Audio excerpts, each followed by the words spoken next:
Hello everyone, 5.1 gave us more of the Wrathion storyline and I wanted to share it with you. Be warned though, there might be spoilers in this video, so if you don't want any spoilers, stop watching. Wrathion's questline began with him telling us that the Burning Legion is returning and that the war between the Horde and the Alliance might destroy us all. He sent you off into the raids of Pandaria to collect sigils of strength and wisdom.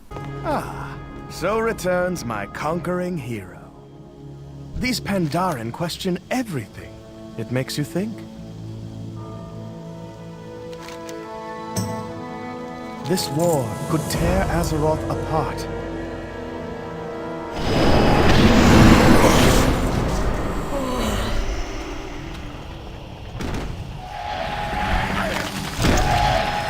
You are looking pale, my friend. I trust you have not allowed fear to get the better of you. Allow me to gather up my things, and I will meet you there.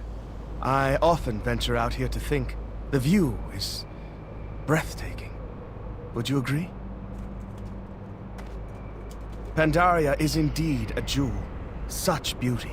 It makes you want to protect her, yes? I feel the same way about Azeroth herself. You have done great things, friend. I can assure you, this is but the beginning of our work together. Behold, the power of the foes you've vanquished. And the wisdom of those you've outsmarted.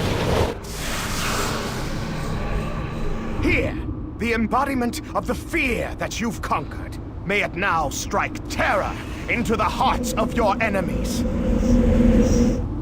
Finally, a gift from me. Make no mistake, the Black Dragonflight lives on.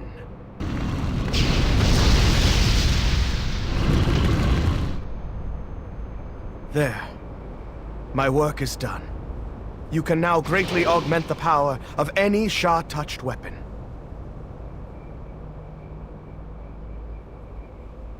Pandaria. We are just getting started, friend. Our greatest challenges lie ahead.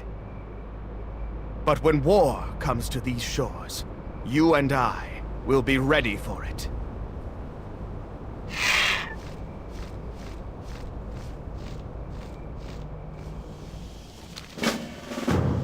This war could tear Azeroth apart. Tong, something to eat, please. The High King, Wrathion Rin, leader of the Alliance. Did you know he was once a gladiator? Oh yes, I've been doing my research. Suffering from amnesia, he fought for his life in Horde arenas. There, he earned the name Logash, or Ghost Wolf.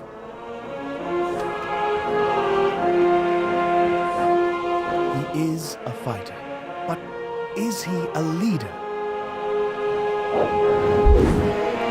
Think about it. His enemies took advantage of my father's cataclysm. Horde soldiers thundered across the realm in the wake of the devastation. Wrathion Rin didn't use the disaster to gain military advantage.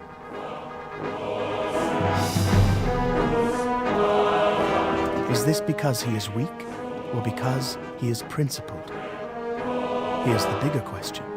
Can principles win a war?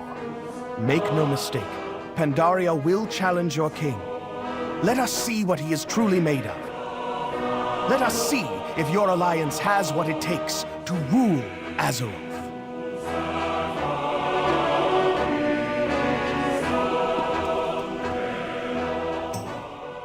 Wrathion is judging the Alliance and more importantly its leader High King Wrathion Rin. He now asks you to collect 6000 Valor points. I can't wait that long, so here is the final conversation for patch 5.1. You have proven to be an exemplary hero, a champion for your cause. Do you recall our earlier conversation? We discussed the merits of your High King. I have been observing him closely. It is true. He has the spirit of the wolf. And he fights like a wolf. Having seen him in action, I now know what that means. Wolves are pack animals. Your king is calling his pack to him, assembling an alliance in the truest sense of the word. His journey is long.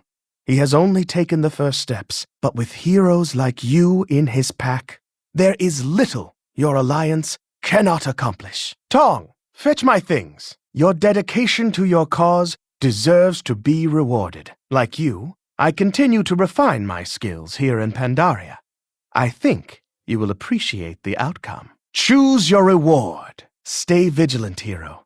The return of the Thunder King is both a threat and an opportunity. Wrathion apparently approves of our king, and it seems that he is cheering for Team Alliance. However, there is also a Horde side to this questline, and I don't have a level 90 Horde yet, but I do have the sound files for you. Garrosh Hellscream, War Chief of the Horde. He did not always command such power. On Draenor, he was a miserable wretch. The actions of his father hung heavy on his heart. I understand you, Garrosh. I know what it is like to bear the weight of your father's deeds. A warrior like Garrosh comes to power with something to prove. Your Horde finds itself at a turning point.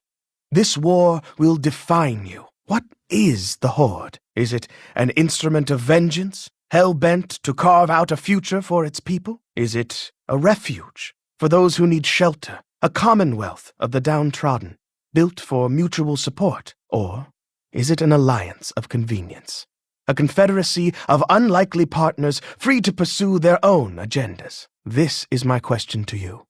What is the soul of the Horde? We will find the answers here in Pandaria. Show me what your Horde is made of, champion. Prove to me that your Horde is worthy of ruling over Azeroth. You have proven to be an exemplary hero, a champion for your cause. Do you recall our earlier conversation? We spoke of your war chief, his inner conflicts and his outer conquests. I asked you, who is the soul of the Horde? Your efforts on Pandaria's southern shores and elsewhere have given me my answer. You are the soul of the Horde. Your actions in the coming weeks will come to define your people. I want to make sure that you are properly equipped for the trials ahead. Tong, something to eat, please. For the Horde, it seems that Garrosh is completely out of the picture. Even Wrathion states that the soul of the Horde is no longer its war chief, but its people. That's the difference between the Alliance and the Horde at the moment. The Alliance is truly coming together, where the Horde is being split apart by the actions of Garrosh. Both of the 5.1 questlines, according to Wowhead, will reward you with a prismatic socket that you can place in a Shah-touched weapon. For those paying attention, you could also hear Wrathion say that the Thunder King has returned, so we know who our next boss will be. Now, I have no clue what will happen next, but there are achievements in your achievement list.